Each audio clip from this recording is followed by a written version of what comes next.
नमस्कार साथियों, good morning. आप सभी को वेरी वेरी गुड मॉर्निंग। कैसे हैं आप लोग?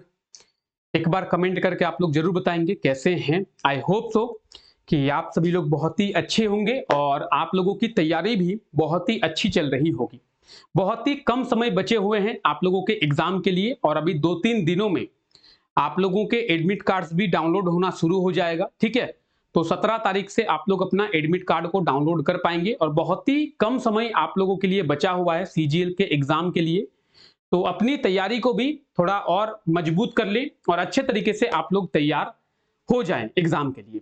चलिए, तो क्लास को शुरू करते हैं। जैसा कि आप लोग सभी जानते हैं कि रोजाना सुबह 9 बजे इस क्लास में हम लोग जुड़ते हैं और हिंदी के महत्वपूर्ण प्रश्नों के बारे में हम लोग बात करते हैं। हिंदी के वो सभी प्रश्न जो कि सीजीएल के एग्जाम में आप लोगों को देखने को मिलेंगे और आप लोगों से पूछा जा सकता है। आप सभी को पता होगा कि सीजीएल में आप लोगों को 100 क्वेश्चंस देखने के मिलेंगे हिंदी के।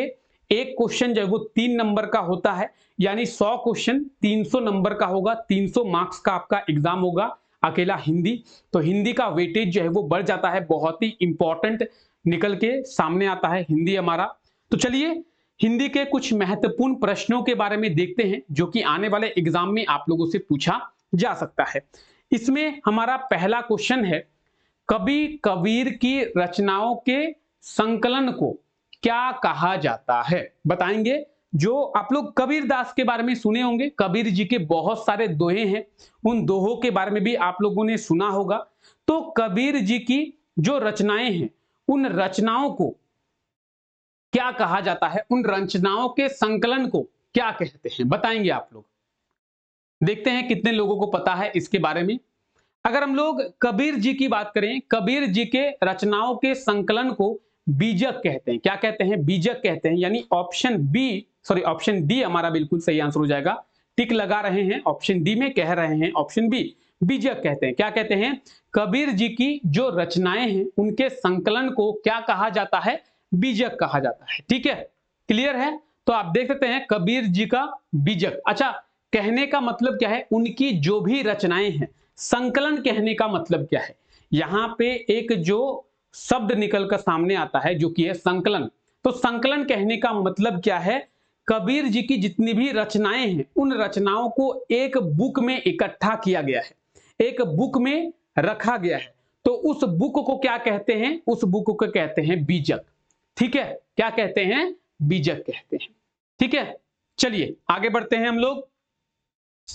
श्रीलाल शुक्ल ने राग दरबारी उपन्यास में किस व्यंग्य को प्रस्तुत किया है? बताएंगे। राग दरबारी उपन्यास अगर आप लोगों ने पढ़ा है तो आपको इसके बारे में पता होगा कि राग दरबारी उपन्यास में कौन सा व्यंग्य जो है वो प्रस्तुत किया गया है। विदेशी व्यवस्था के बारे में बात की गई है, भारतीय व्यवस्था के बारे में बात की गई है, नारी व्यवस्था के बारे में बात की गई है, या फिर इनमें से कोई नहीं। अगर हम लोग राग दरबारी उपन्यास की बात करें तो आप सभी को पता होगा राग दरबारी उपन्यास जो है उसके लेखक कौन है? श्रीलाल शुक्ल। इनका पूरा नाम क्या है? पंडित श्रीलाल शुक्ल। इन्हीं के द्वारा राग दरबारी उपन्यास जो है वो लिखा गया है और उसमें भारतीय व्यवस्थाओं के बारे में बात की गई है। किसके बारे में? भारतीय व्यवस्था के बारे में बात की गई है। ठीक है, तो ऑप्शन बी इसका बिल्कुल सही आंसर हो जाएगा कि राग दरबारी उपन्यास में भारतीय व्यवस्था के बारे में बात की गई है। अब आप में से मेरे बहुत से साथी ऐसे हैं जो कि राग दरबारी उपन्यास के बारे में नहीं जानते हैं या फिर राग दरबारी उपन्यास को नहीं पढ़े हैं। तो आइए राग दरबारी उपन्यास के बारे में बात करते हैं। ऑप्शन बी बिल्कुल सही आंसर हो जाएगा कि भारतीय व्यवस्था के बारे में बात की गई है। ठीक है, ये आप देख रहे हैं राग दरबारी उपन्यास और आप लेखक का नाम भी साथ में देख पा रहे हैं कि पंडित श्रीलाल शुक्ल जो है वो इसके लेखक हैं और साथ ही साथ आप लोग पंडित श्रीलाल शुक्ल की तस्वीर भी देख पा रहे हैं। यह है पंडित श्रीलाल शुक्ल और राग दरबारी उपन्यास इन्हीं के द्वारा लिखा गया है। ठीक है, अब हम लोग आगे बात करते हैं राग दरबारी उपन्यास के बारे में। तो लेखक का नाम आप लोग सभी जान गए होंगे कि पंडित श्रीलाल शुक्ल जो है वो इस उपन्यास के लेखक हैं। ठीक है, इसे कब प्रकाशित किया गया था? 1968 में, 1968 में इसे प्रकाशित किया गया था। ठीक है, पंडित श्रीलाल शुक्ल की अगर बात करें तो इस उपन्यास के लिए 1969 को 1969 को साहित्य अकादमी पुरस्कार भी मिला था। तो राग दरबारी उपन्यास के लिए पंडित श्रीलाल शुक्ल को कब साहित्य अकादमी पुरस्कार मिला था? 1969 1969 में एग्जाम में पूछा जाता है, तो इसे आप लोग स्टार मार्क कर लेंगे, बहुत इंपॉर्टेंट है, बहुत इंपॉर्टेंट। साहित्य अकादमी पुरस्कार कब मिला था? तो 1969 में। चलिए आगे बात करते हैं। 1986 में, कब? 1986 में दूरदर्शन में भी इसे प्रकाशित किया गया था। इस उपन्यास को दूरदर्शन में भी 1986 में प्रकाशित किया गया था। देखिए आज के टाइम पे सेट टॉप बॉक्स है जिसमें कई सारे चैनल्स हैं, और आज के टाइम पे हम लोग सेट टॉप बॉक्स में कई सारे चैनल्स देखते हैं टीवी में, लेकिन पहले जो है वो एक दो चैनल ही हुआ करता था, और उनमें से एक चैनल था दूरदर्शन, जो कि आज भी आपको देखने को मिलेगा। तो इस दूरदर्शन में 1986 में इस राग दरबारी उपन्यास को क्या किया गया था? तो प्रकाशित किया गया था, यानी दिखाया गया था। ठीक है, याद रहेगा 1986 एग्जाम में पूछा जा सकता है। चलिए, इस उपन्यास में स्वतंत्र भारत के बाद का जीवन दिखा गया है कि जब भारत आजाद हुआ तो भारत स्वतंत्र हो गया, तो स्वतंत्र भारत के बाद का जीवन काल जो है वो दिखाया गया, यानी भारत की व्यवस्था के बारे में बात की गई है। ठीक है, तो यहां पे हमारा सही आंसर हो जाएगा भारत की व्यवस्था। ठीक है, आगे बात करते हैं।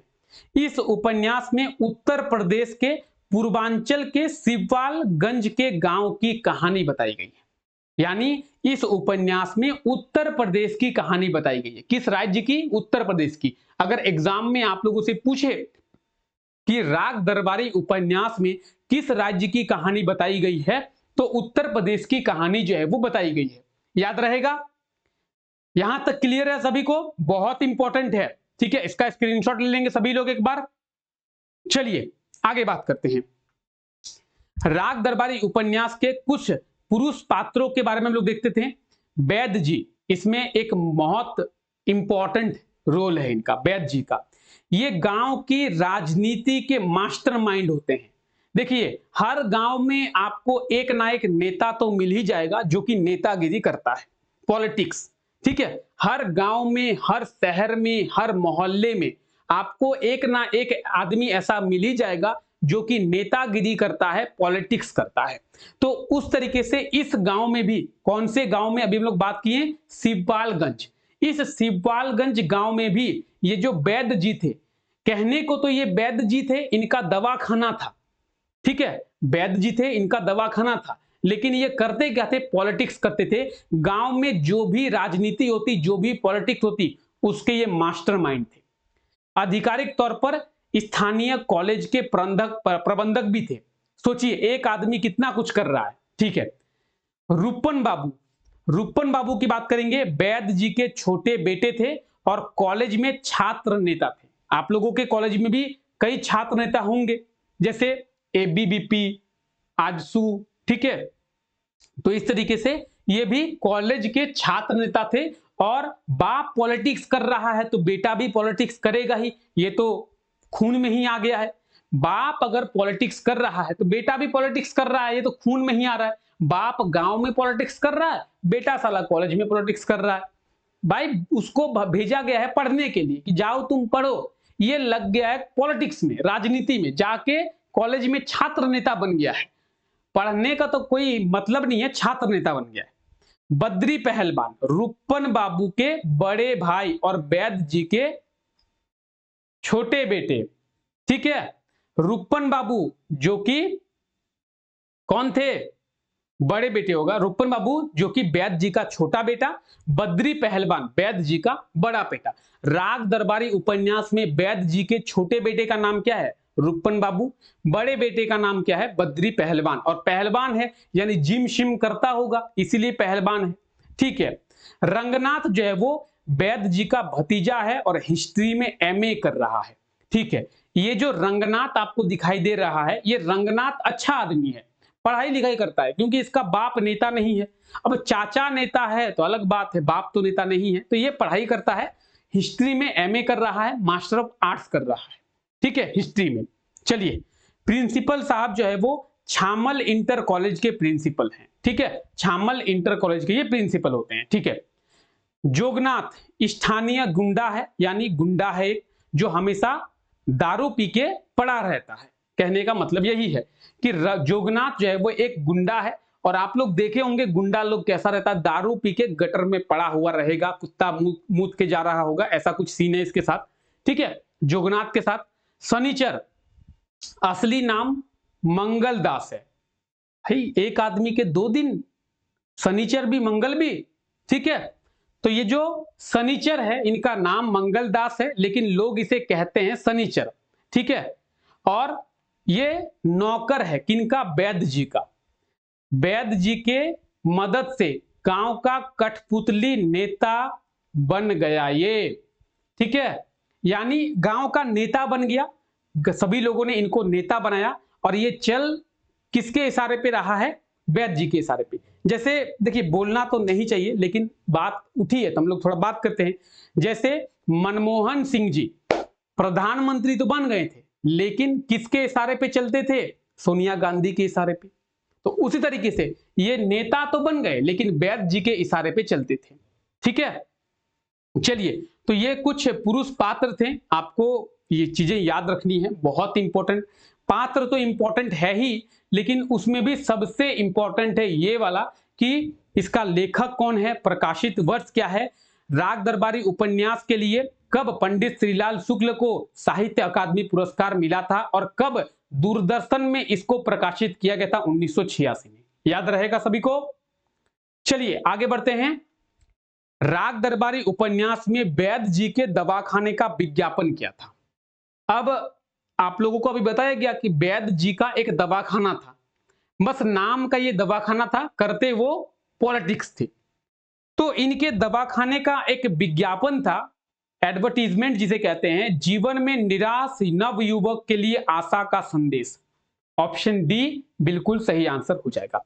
राग दरबारी उपन्यास में वैद्य जी के दवाखाना का जो विज्ञापन था वो था जीवन में निराश नव युवक के लिए आशा का संदेश, कि आप लोग निराश ना होइए, आप लोगों के लिए आशा का संदेश लेके आए हैं। अब इसकी मीनिंग जो लड़के हैं वो अच्छे से समझ गए होंगे। ठीक है, मुझे बताने की जरूरत नहीं है, जो लड़के हैं वो लोग इसकी मीनिंग समझ गए होंगे। जीवन में निराश नव युवक के लिए आशा का संदेश, ये जो है इनकी दवा खाने का जो एडवर्टीजमेंट है वो दिया गया था। ठीक है, और इसको आप लोग याद रखेंगे, एग्जाम में पूछा जाता है। ऑप्शन डी बिल्कुल सही आंसर हो जाएगा। चलिए आगे बात करते हैं। ध्रुव स्वामिनी का रचना काल क्या है, यानी ध्रुव स्वामिनी की रचना कब की गई थी, या फिर ध्रुव स्वामिनी को कब प्रकाशित किया गया था, बताएंगे इसका सही आंसर ऑप्शन में से क्या होगा, बताएंगे सभी लोग। अगर हम लोग बात करें ध्रुव स्वामिनी के रचना काल की, तो ध्रुव स्वामिनी का जो रचना काल है वो क्या होगा, 1933। ऑप्शन बी बिल्कुल सही आंसर हो जाएगा। ध्रुव स्वामिनी का रचना काल क्या है, 1933। ऑप्शन बी बिल्कुल सही आंसर हो जाएगा। ये आप ध्रुव स्वामिनी देख सकते हैं, जयशंकर प्रसाद जी इसके लेखक हैं। 1933 में 1933 में इसे प्रकाशित किया गया था, और इसके बारे में हम लोग आगे भी कई बार बात किए हैं कि इसके प्रमुख पात्र कौन कौन हैं, रामगुप्त, चंद्रगुप्त, ध्रुव स्वामिनी, अमात्य, सकराज इसमें प्रमुख पात्र के रूप में जाने जाते हैं। ठीक है, आगे बात करते हैं। ध्रुव स्वामिनी का ऐतिहासिक नाम क्या है, बताएंगे। ध्रुव स्वामिनी का ऐतिहासिक नाम क्या है, तो ध्रुव स्वामिनी का एक और नाम है, और उस नाम से भी इन्हें पुकारा जाता है। ठीक है, अगर आप लोग ध्रुव स्वामिनी देखे होंगे तो आपको पता होगा, या फिर पढ़े होंगे तो आपको पता होगा। तो इनका नाम देवी है, देवी। अगर हम लोग बात करें अमात्य की, अगर हम लोग बात करें रामगुप्त की, या फिर हम लोग बात करें चंद्रगुप्त की, तो वो सभी लोग इन्हें देवी कहकर ही पुकारते हैं। ठीक है, तो ध्रुव स्वामिनी का ऐतिहासिक नाम या फिर ध्रुव स्वामिनी का एक और नाम क्या है, देवी, और इन्हें सब कोई देवी कहकर ही पुकारते हैं। ठीक है, चलिए आगे बढ़ते हैं। ध्रुव स्वामिनी नाटक के नायक कौन है, यानी ध्रुव स्वामिनी नाटक के हीरो कौन है, बताएंगे, बताएंगे हीरो कौन है, इसमें हीरो का रोल किसने किया है। तो ध्रुव स्वामिनी नाटक में हीरो का जो रोल किया है वो क्या है, चंद्रगुप्त ने। क्यों? क्योंकि विलन का रोल जो किया है किसने, सकराज ने, और ध्रुव स्वामिनी पत्नी होती है रामगुप्त की। आप लोगों को इसके बारे में कई बार बताया गया है कि सकराज कहता है कि या तो युद्ध करो मेरे से या तो अपनी पत्नी को मुझे दे दो, तो रामगुप्त अपनी पत्नी को देने के लिए तैयार हो जाता है। ठीक है, चंद्रगुप्त कहता है कि नहीं, तुमको मैं अकेले जाने नहीं दूंगा। तो चंद्रगुप्त ध्रुव स्वामिनी की दासी यानी नौकरानी बनकर जाते हैं। ध्रुव स्वामिनी और चंद्रगुप्त दोनों मिलकर सकराज की हत्या कर देते हैं। तो इसमें हीरो यानी नायक कौन है, इसमें हीरो जो है वो चंद्रगुप्त है। ऑप्शन सी हमारा बिल्कुल सही आंसर हो जाएगा। क्लियर है? ध्रुव स्वामिनी नाटक में नायक कौन है, तो चंद्रगुप्त। चलिए, भारत दुर्दशा नाटक को कितने अंकों में विभाजित किया गया है? बहुत ही आसान क्वेश्चन है और हम लोग कई बार इसके बारे में डिस्कस कर चुके हैं कि भारत दुर्दशा जो नाटक है उसमें कितने अंकों में विभाजित किया गया है। क्या होगा सही आंसर? अगर हम लोग भारत दुर्दशा नाटक की बात करें तो मोहन राकेश का ये नाटक है, यानी इसके लेखक कौन है, तो भारतेंदु हरिश्चंद्र। ठीक, भूल गए थे, भारतेंदु हरिश्चंद्र। आप लोगों को भारत भारत कहा गया था कि भारत और भारत, नाम क्या है भारत और लेखक कौन है, वो भी भारत। तो भारतेंदु हरिश्चंद्र जो है वो इसके लेखक हैं। ठीक है, किसके, भारत दुर्दशा के। और इसे 6 अंकों में बांटा गया था। 6 अंकों में, कितने, 6 अंकों में। ऑप्शन डी हमारा बिल्कुल सही आंसर हो जाएगा। ठीक है, आइए आगे बात करते हैं। ठाकुर का जो कुआं कहानी है उसमें अमृत की तुलना किससे किया गया है? अगर आप लोग ठाकुर का कुआं कहानी को पढ़ेंगे तो आपको छुआछूत, भेदभाव, जाति प्रथा, इन सब चीजों के बारे में पता चलेगा। ठाकुर का कुआं कहानी में प्रमुख पात्र कौन है? ठीक है, तो जोखू और गंगी इसमें प्रमुख पात्र हैं। और इसमें अमृत की तुलना जो है वो पानी से की गई है। कहा गया है कि पानी ही अमृत है। तो ऑप्शन बी हमारा बिल्कुल सही आंसर हो जाएगा, पानी की तुलना अमृत से किया गया है। ठीक है, ठाकुर का कुआं कहानी आप लोग एक बार पढ़ लें, जो लोग नहीं पढ़े हैं, बहुत इंपॉर्टेंट है, बहुत इंटरेस्टिंग भी है। आप लोग पढ़ेंगे तो बहुत अच्छा लगेगा आप लोगों को। चलिए, मिस पाल कहानी में मिस पाल के मन की उदासी का क्या कारण है? मिस पाल कहानी, ठीक है, उषा प्रियंबदा की ये कहानी है मिस पाल। और इस कहानी में मिस पाल जो है वो एक जगह नौकरी करती है जो कि है सूचना विभाग यानी आईटी डिपार्टमेंट में, ये इंफॉर्मेशन टेक्नोलॉजी डिपार्टमेंट में ये काम करती है। और अगर हम लोग बात करें, उसका मन हमेशा उदास रहता है। किनका? मिस पाल का। क्यों उदास रहता है? क्योंकि उनके जो सहपाठी हैं या फिर उनके जो सहकर्मी हैं, ठीक है, उनके द्वारा मिस पाल का मजाक उड़ाया जाता है। कई बार मिस पाल को लेकर कई बातें जो है वो बोली जाती है। तो इसीलिए मिस पाल का मन जो है वो हमेशा उदास रहता है। ठीक है, तो उनके जो सहकर्मी हैं उनके द्वारा मिस पाल का मजाक उड़ाया जाता है, इसीलिए मिस पाल जो है उनका मन उदास रहता है। इसीलिए मिस पाल जो है वो बाद में नौकरी भी छोड़ देते हैं। अगर आपसे एग्जाम में पूछे कि मिस पाल क्यों नौकरी को छोड़ देते हैं, तो मिस पाल जो है इसीलिए नौकरी छोड़ देते हैं क्योंकि उनका मजाक उड़ाया जाता है। ठीक है, दूसरी चीज, वो नौकरी कहां करते थे? सूचना विभाग में। ठीक है, आईटी डिपार्टमेंट में। चलिए आगे बात करते हैं। तो ये आप मिस पाल देख सकते हैं। ठीक है, और आगे हम लोग अगर बात करें, कारक को प्रकट करने के लिए प्रयुक्त होने वाला चिन्ह क्या कहलाता है? कारक को प्रकट करने के लिए प्रयुक्त होने वाला चिन्ह को क्या कहते हैं?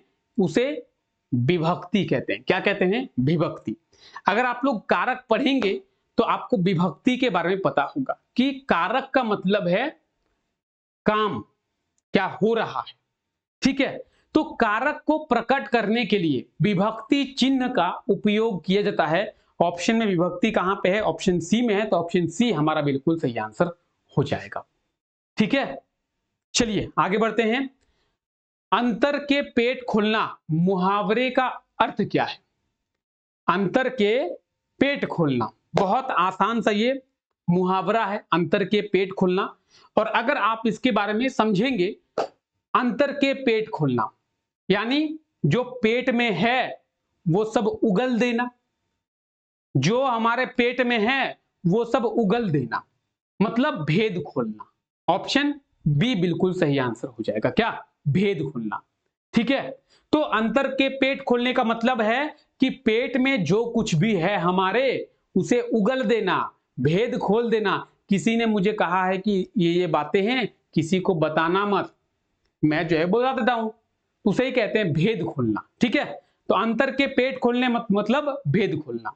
आगे बात करते हैं हम लोग, तुलसीदास जी के द्वारा किस भाषा में रचनाएं जो है वो लिखी गई है? तुलसीदास भक्ति काल के कवि थे, आप लोगों को पता होगा। आदि काल, रीति काल, भक्ति काल और आधुनिक काल। हिंदी साहित्य के इतिहास को इन्हीं 4 काल में बांटा गया है। आदि काल, भक्ति काल, रीति काल और आधुनिक काल। अगर हम लोग तुलसीदास की बात करें या फिर अगर हम लोग बात करें सूरदास की, ठीक है, या फिर हम लोग बात करें अगर कालिदास की, ठीक है, तो ये सभी जो है वो भक्ति काल के ही कवि हैं। और तुलसीदास की अगर हम लोग बात करें तो महर्षि वाल्मीकि का ये इन्हें अवतार माना जाता है। रामचरितमानस और हनुमान चालीसा इनकी प्रमुख रचनाएं हैं। और अगर हम लोग बात करें इनके द्वारा जो है भाषा यूज की गई वह है अवधी। अगर हम लोग रामचरितमानस की बात करें तो रामचरितमानस की जो रचना है वो भी अवधी भाषा में किया गया था, और हनुमान चालीसा की रचना भी अवधी भाषा में ही किया गया था। अच्छा, रामचरितमानस में 7 कांडों के बारे में बातें की गई है। ठीक है, तो आप लोगों को अगर एग्जाम में पूछे रामचरितमानस में कितने कांड हैं, 7 कांड है, याद रहेगा। चलिए,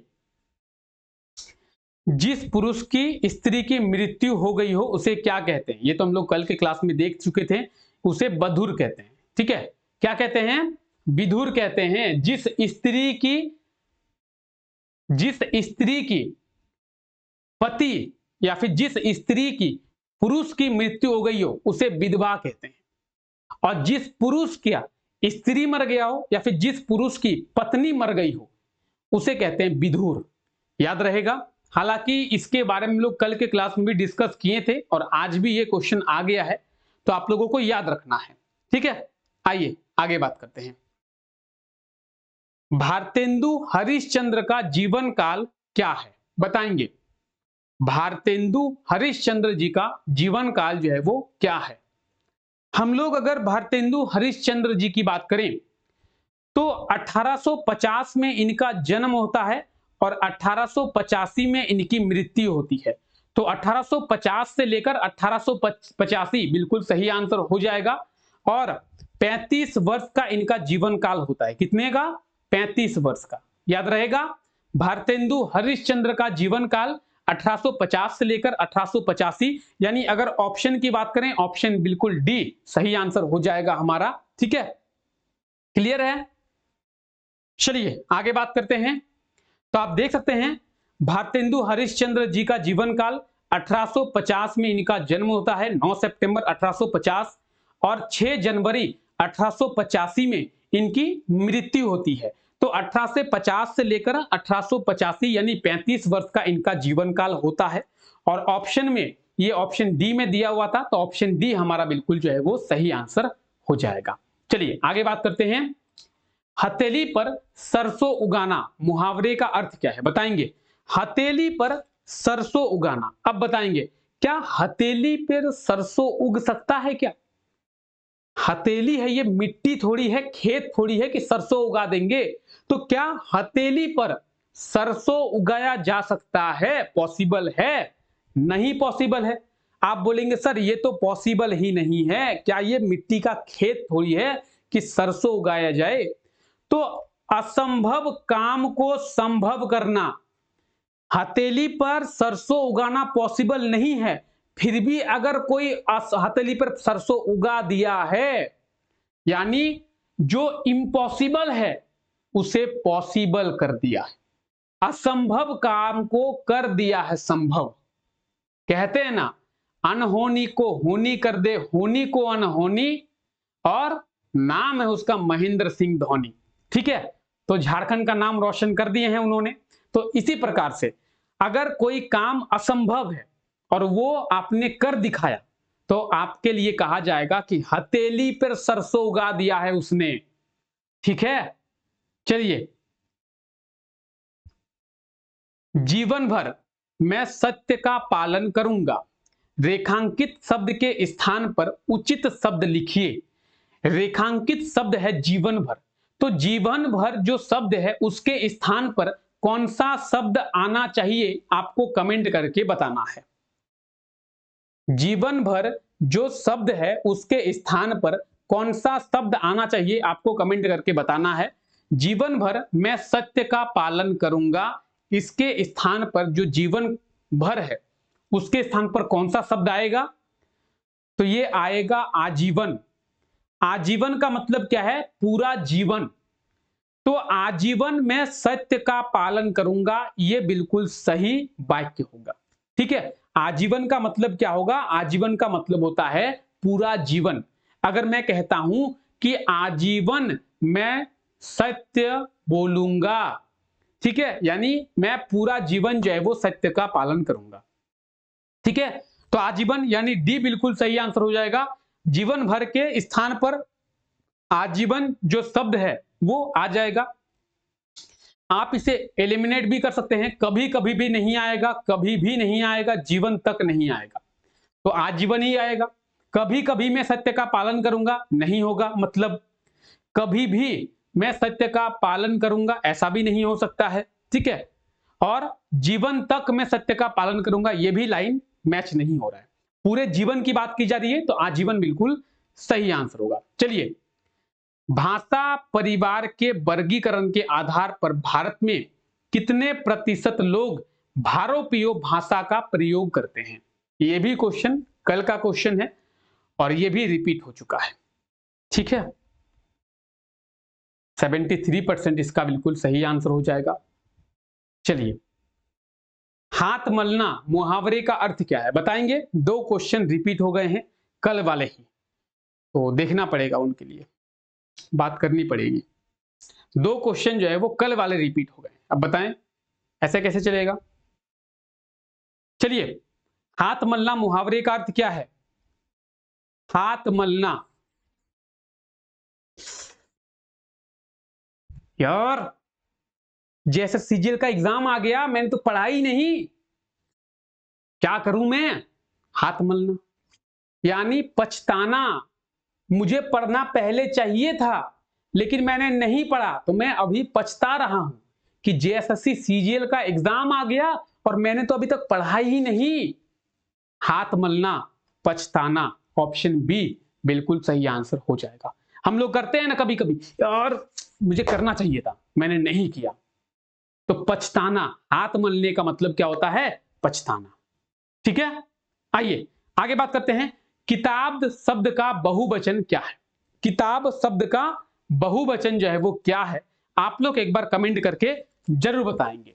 ठीक है, कि किताब शब्द का बहुवचन जो है वो क्या है।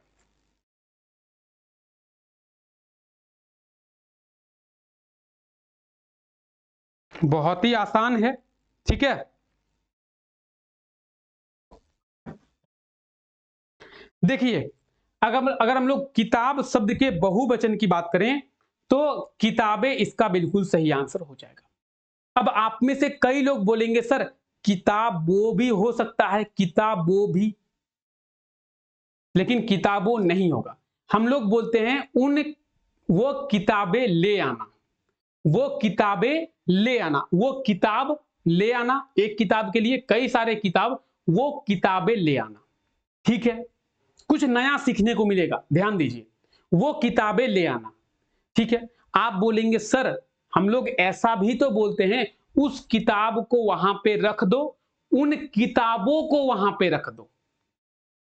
पॉइंट तो बनता है, पॉइंट बनता है। हम लोग अगर ये बोलते हैं कि उन वो किताबें ले आना, तो हम लोग ये भी बोलते हैं कि उन किताबों को वहां पे रख दो। अब बताइए, ऑप्शन में किताबों भी दिया हुआ है, किताबें भी दिया हुआ है, क्या होगा सही आंसर। तो ऑप्शन ए होगा किताबें। सर ऐसा क्यों, देखिए दो चीजें होती है, अगर हम लोग आप लोग वचन पढ़ेंगे तो वचन में दो वचन आपको पढ़ना है, हिंदी के अनुसार दो वचन है, एक वचन और बहुवचन। ठीक है, जहां पे एक किसी एक चीज की बात करे वहां पे एक वचन, जहां पे एक से ज्यादा चीजों की बात करे वहां पे बहुवचन। ठीक है, आप बोलेंगे सर समझ गए। बहुवचन के भी दो भेद हैं, निर्विभक्ति और सविभक्ति। बहुवचन के भी दो भेद हैं, निर्विभक्ति और सविभक्ति। निर्विभक्ति का मतलब है जहां पे विभक्ति का प्रयोग नहीं होता है, सविभक्ति का मतलब है जहां पे विभक्ति का प्रयोग होता है। और जब भी आपसे एग्जाम में पूछें कि इस शब्द का बहुवचन क्या होगा, तो वहां पे निर्विभक्ति पूछा जाता है। आप बोलेंगे सर थोड़ा आप कंफ्यूज कर दिए, नहीं समझ में आया। निर्विभक्ति जहां पे विभक्ति ना लगे और सविभक्ति जहां पे विभक्ति लगे। आप बोलेंगे सर मतलब, आइए समझाते हैं। मैंने क्या कहा, उन किताबों को ले आना, उन किताबों को ले आना, वो किताबें रख देना। किताबों के साथ कोई भी विभक्ति चिन्ह को, में, का नहीं लग रहा है। अब देखिए समझिए, किताबें रख देना, किताबें ले आना।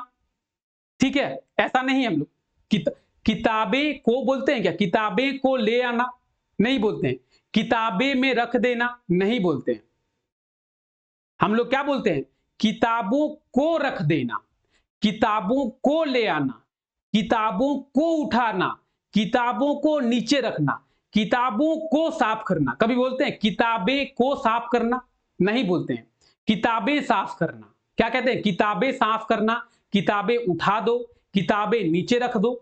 उसके साथ कोई भी विभक्ति चिन्ह नहीं लगा रहे हैं। लेकिन जब भी हम लोग शब्द का यूज करें किताबों, तो किताबों के साथ विभक्ति चिन्ह लगेगा, और जहां पे विभक्ति चिन्ह लगेगा वहां पे सही आंसर हमारा नहीं होगा। जैसे किताबों को रख दो, बात तो एक से ज्यादा किताबों की हो रही है लेकिन विभक्ति चिन्ह लगाया जा रहा है। ठीक है, तो ऑप्शन ए हमारा बिल्कुल सही आंसर होगा, ना कि ऑप्शन डी। और एग्जाम में इस तरीके के प्रश्न आपको देखने को मिलेंगे। ठीक है, तो आप लोगों को किताबें और किताबों में कंफ्यूज नहीं होना है। ठीक है, चलिए, व्याकरण के जिस रूप से यह पता चलता है कि वो पुरुष जाति का है या फिर स्त्री जाति का, उसे क्या कहते हैं। हमें जिस वाक्य से या फिर जिस शब्द से या फिर व्याकरण के जिस रूप से यह पता चलता है कि वो पुरुष जाति का है या स्त्री जाति का, उसे कहते हैं लिंग। क्या कहते हैं, लिंग कहते हैं। ऑप्शन ए बिल्कुल सही आंसर हो जाएगा, लिंग। ठीक है, क्या कहते हैं, लिंग। जैसे घोड़ा, घोड़ा, घोड़ा क्या है, पुरुष जाति का है। गधी, गधी स्त्री जाति का है। गधा, गधा, गधा क्या है, पुरुष जाति का है। तो जहां पे पुरुष जाति और स्त्री जाति के रूप में हमें पता चलता है, पुरुष जाति और स्त्री जाति के बीच का अंतर हमें पता चलता है, उसे कहते हैं लिंग। क्या कहते हैं, लिंग। जैसे आपको एग्जाम में दे दिया जाएगा, गधा शब्द का स्त्रीलिंग क्या होगा, गधी। गधा शब्द कौन सा लिंग है, पुरुष लिंग जिसे पुल्लिंग कहते हैं, और स्त्रीलिंग। तो पुल्लिंग होगा गधा, पुल्लिंग पुरुष जाति का, और गधी स्त्रीलिंग। गाय, गाय, गाय स्त्रीलिंग। बैल पुल्लिंग, आदमी पुल्लिंग, औरत स्त्रीलिंग। तो जहां पे स्त्री और पुरुष के बीच हमें पता चलता है उसे हम लोग लिंग कहते हैं। ऑप्शन ए बिल्कुल सही आंसर हो जाएगा। ठीक है, तो आई होप सो कि आप लोगों को सभी चीजें समझ में आ गई होगी, और हिंदी के प्रश्न आपको कैसे एग्जाम में देखने को मिलेंगे यह भी आपको समझ में आ गया होगा। ठीक है, तो चलिए फिलहाल आज के लिए इस क्लास को यहीं तक रखते हैं। आई होप सो कि आज का ये क्लास आप लोगों को अच्छा लगा होगा। ठीक है, चलिए तो टेक केयर, बाय बाय। मिलते हैं कल सुबह 9 बजे इसी क्लास में हिंदी के कुछ महत्वपूर्ण प्रश्नों के साथ। ठीक है।